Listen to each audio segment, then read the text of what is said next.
will give you the treasures and riches stored in secret places.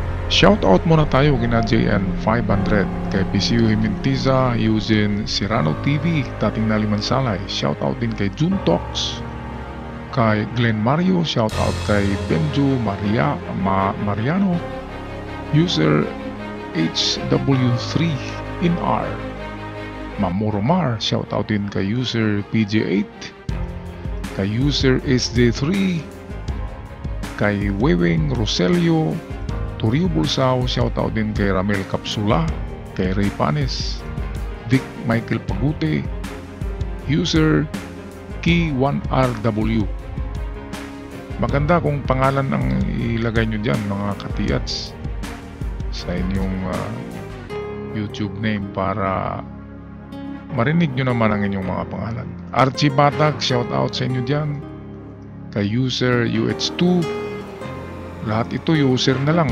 Shoutout din kay Danny Flores, Alexander Hubay, kay Panakon The Big Five, Lito Kahade, Alexander Hubay, Romel Hisulgon, and lastly shoutout kay Rinante Tapol, kay Golden Nature, Richard Gomez, at kay Remelito Katamura. At sa mga hindi nabanggit na pangalan, shoutout sa lahat. Tayo nang magpatuloy sa ating analysis.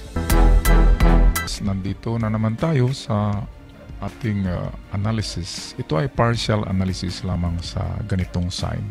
Ito ang tinatawag na 5 spokes sign, at ito ay tinatawag ko na rin na jackpot sign. Bakit kaya ito ay jackpot sign, guys?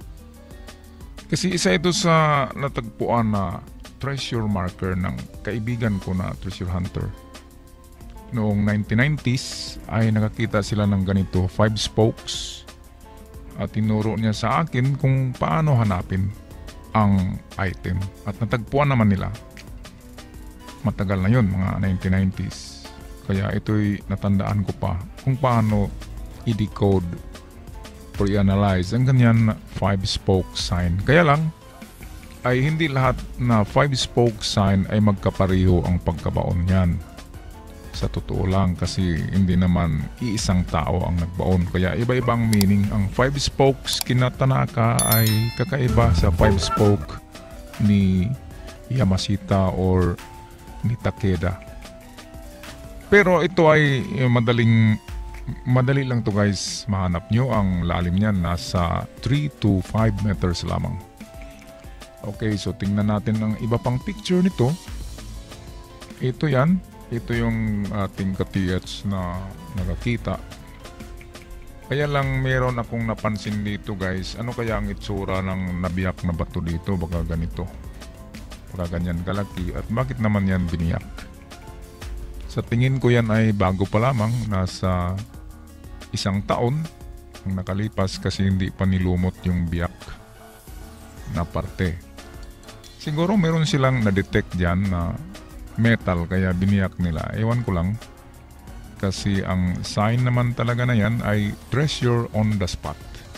Treasure under, treasure below, treasure on the spot. Spot treasure, kaya jackpot. Meaning ng spot treasure ay nandyan lang sa gilid niya, sa baba niya, or sa loob ng bato, kaya binasag dito, guys. Hindi natin alam, baka meron dyan.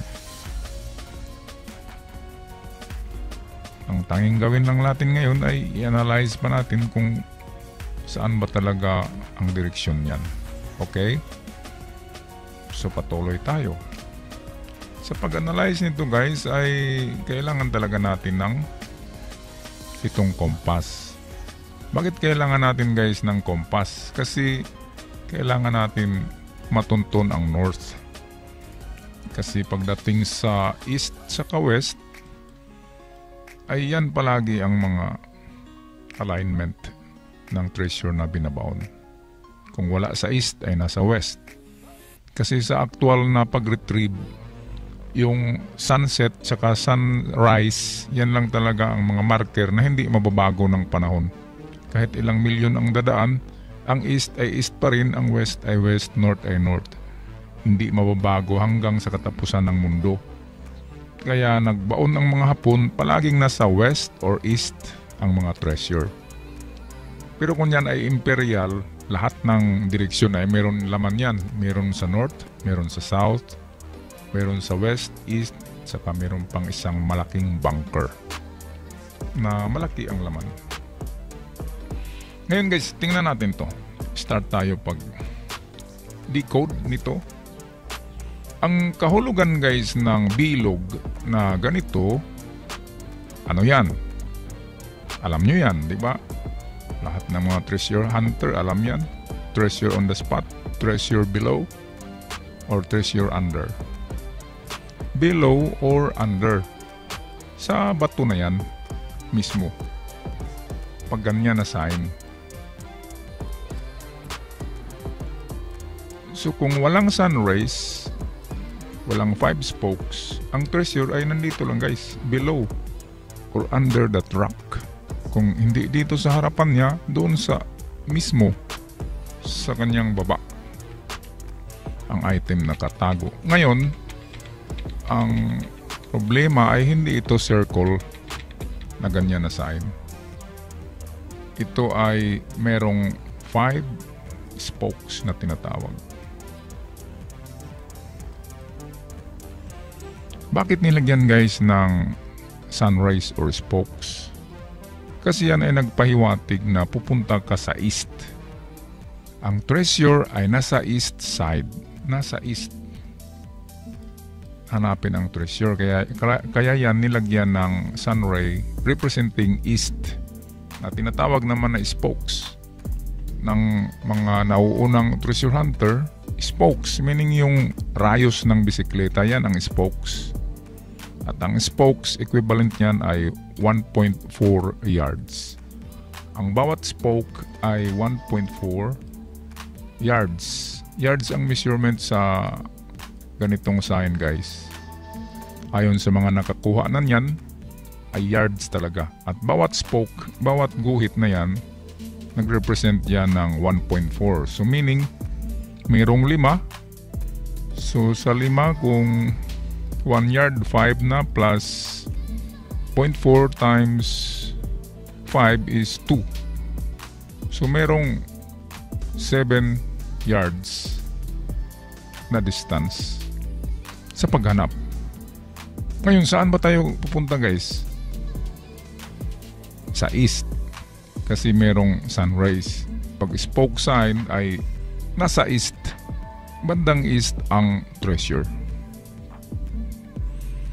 Okay, so tingnan muna natin sa ating compass kung ito ba talaga ay east. Okay? So kung atin to i-align, kung ganito guys ang mangyari niyan, kung ito ang north, ito ang east, make that east. Ito ang west, south. Kung ganyan ang direksyon niyan sa totoo, sa actual na site, kung ganyan ang north ay nasa itaas niya at ang east ay sa kanan, meaning to say ay dito tayo papunta sa banda rito. Okay? At ang distance niyan ay 5. Sabihin na natin na 5 or 7. Kasi 7 ang lumabas. Pero lagyan natin ng allowance na 5 to 7. Kasi kung ayon sa kaibigan ko, na kaibigan din ng papa ko na patay na ngayon na treasure hunter, yung nakuha nila na nakabaon na ganyan sa spoke sign ay hakbang lang ang ginawa nila. 5 spoke daw yun, 5 rays, 5 sun rays. At ang ginawa nila, 5 hakbang at humarap sila sa east. Natamaan nila guys. Okay, pero dito sa ating kalkulasyon ay 7 yards ang layo. Kaya kung malaki ang hakbang natin, tamang-tama, that is 7 yards. Pero kung maliliit ang hakbang natin, yan ay 5 yards lamang. Okay, ang unang ano dito guys, approach is dito tayo sa drawing. unang paraan sa paghanap dito ay, of course, atin muna alamin ang mga direksyon. So, northeast, west, east, south. Ngayon, kasi ang item ay nasa east. Ito kung pareho ang kanilang sunrise, kung ganito guys, pareha ang haba ng mga sunrise, ang item ay papunta na talaga yan sa east. Tracking east. Ngayon, kung merong isang sunray dyan na mahaba, meaning to say ang susundin na direksyon ay itong mahaba na sunray. Kaya ito ay napaka-importante. Dito ay nakikita natin guys na meron siyang kakaiba dito na may dot tapos line na naman papunta sa northeast. Papunta siya northeast pero malapit sa east. Kung iganyan natin, dito ang east. So ang gawin natin ay sundin lamang natin kung saan nakapoint ang line na ito sa gilid. Kung tingnan natin sa picture, ito yan. Sundin natin ito na line guys, papunta doon. Northeast yan, 5 to 7 yards. Alright, balik tayo dito. So, punta tayo dito guys. Northeast. At tigil muna tayo sa 5. 5 yards muna. Bigyan natin ng importansya ang 5 yards. And then, test dig lang palagi. 2 meters lang guys ang test dig. At kung ang lupa ay kumpak na kumpak at parang hindi pa nahukay, ay wag na magpatuloy. Hanggang 2 meters lang. Pero kung loosened soil, malambot, at merong mga plastic, botelya, mga uling, kahoy, dahon na nandoon. Kasi pag mag-fill back ka ng lupa or backfill, ay meron ka talagang maisama na mga dahon guys ng kahoy pag tabon uli ng lupa. Kaya pag may mga Yamashita Treasure na nakabaon, meron talagang mga dahon yan at yan ay fiber na lang. Yung makikita nyo ay fiber na lang na dumikit sa bato, na hugis dahon, pero wala na yung dahon. Yung kanyang mga ribs, fiber na lang na dumikit sa mga bato. Ganyan ang makikita nyo. At minsan ay yung mga sinunog nila na uling, na kahoy na naging uling, yun ang mga marker. So, sabihin natin sa 5 yards, 2 meters deep, ay wala. 2 meters deep, wala. So patuloy na tayo ngayon, another 2 hakbang, at dito tayo sa 7 yards. So sa 7 yards, yan ay tinatawag ko na yan na jackpot.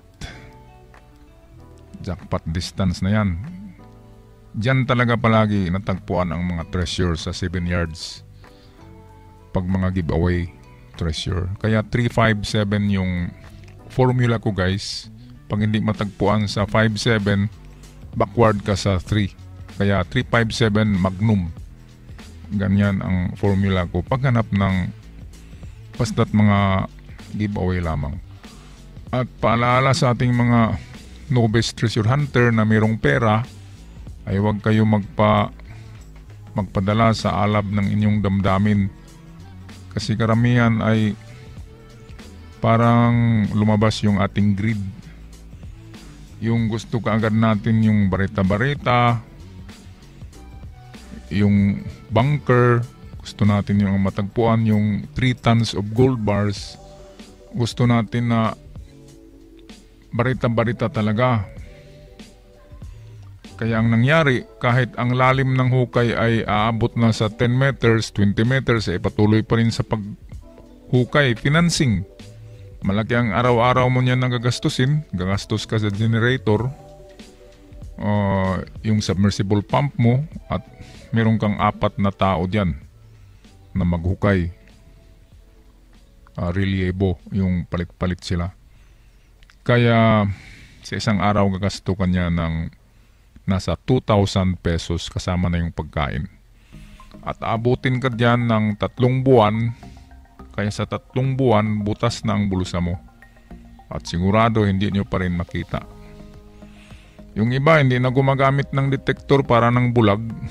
hindi gumagamit ng scanner, patuloy pa rin sa paghukay kahit malalim na. Parang kanilang mata ay parang nag-i-x-ray na sa lupa na meron daw kahit wala. Marami na akong pinuntahan ng mga kaibigan na inadvisean ko na itigil nyo na yan kasi wala talaga yan. Sa layer pa lang ng lupa ay original, undisturbed, walang anomalya, wala talaga. Kaya ang nangyari, wala talaga. Kaya nasasayang lang ang panahon nila, pera, pagod at salapi. Kung doon lang sila sa mga giveaway, di meron lang nakuha. Ang hinahanap kasi ay bunker, kaya advice ko sa inyo guys, wag muna yung bunker. Ako kahit ituro pa sa akin na merong bunker, hindi ko na yan hukayin yung bunker. Ang bunker, alam nyo na, merong curse, merong poison, trap, chemicals, lahat nandyan sa bunker. Kaya bakit mo hukayin yan? Okay, so patuloy tayo guys. Sa 7 yards, 5 yards, kung wala pa rin, bigyan natin ng importansya ang aking formula na 357. Balik tayo sa 3. Northeast pa rin kasi yun ang tinuturo ng mahaba na linya dito sa... Ang isang sunray kasi niya ay may mahabang linya nakaturo doon. Tapos may dot. Meaning ng dot, item, and then itong mahabang linya ay direction east. Bakit natin nasabi na east? Kasi ang spoke sign ay east talaga yan. Kasi yan ay sun. Yan ang kanilang rising sun na flag na simbolo ng Japan. Kaya east ang tracking pag spoke sign. Ngayon guys, kung wala sa 357, ito ang pangalawang method. Second method na gawin ay bigyan na nating kahulugan ang traditional na meaning niyan na treasure under, treasure below. So ito yung first method. Yung second method ay itong gawin natin ngayon.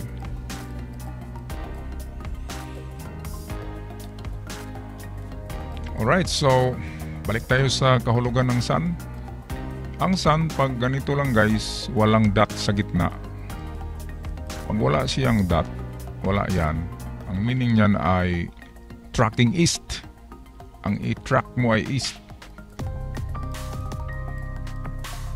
Which, nakuha natin yung distansya niya, 7 yards, 5 yards, or 3 yards going east.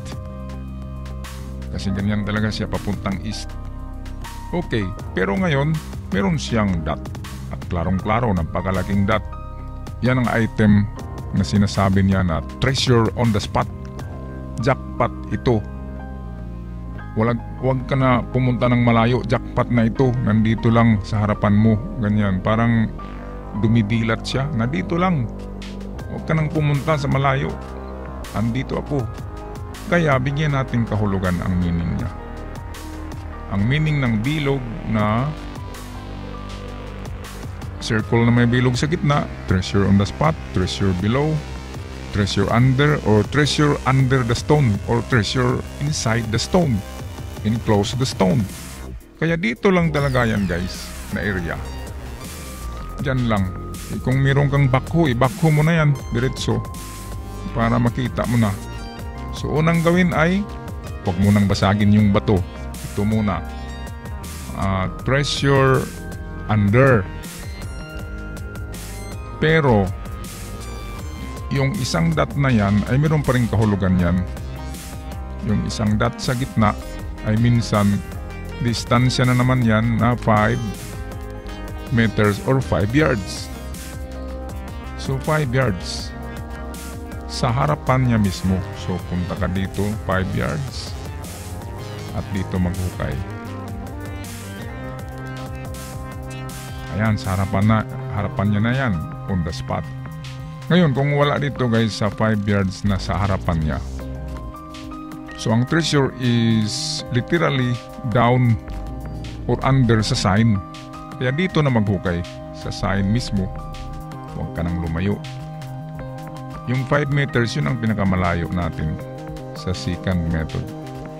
Palapit ng palapit tayo. Yan, sa harapan niya, maghukay.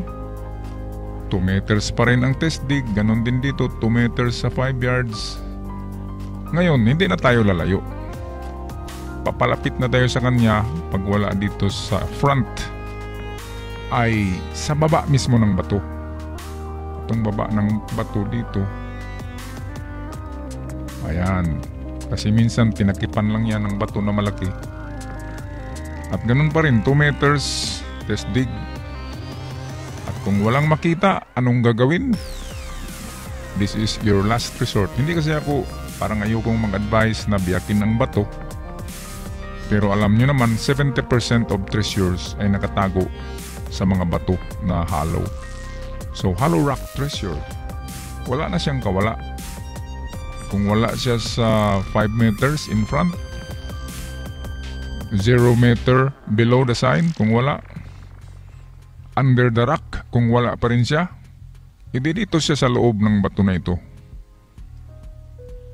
Hollow rock treasure on the spot. Wala na siyang ibang pupuntahan, guys.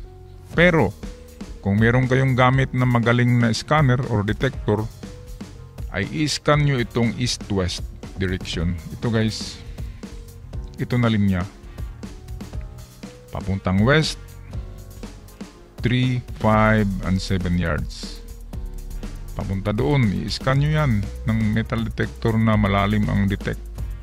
Ganon din papuntang east, 3, 5, 7 yards ang pag-detect.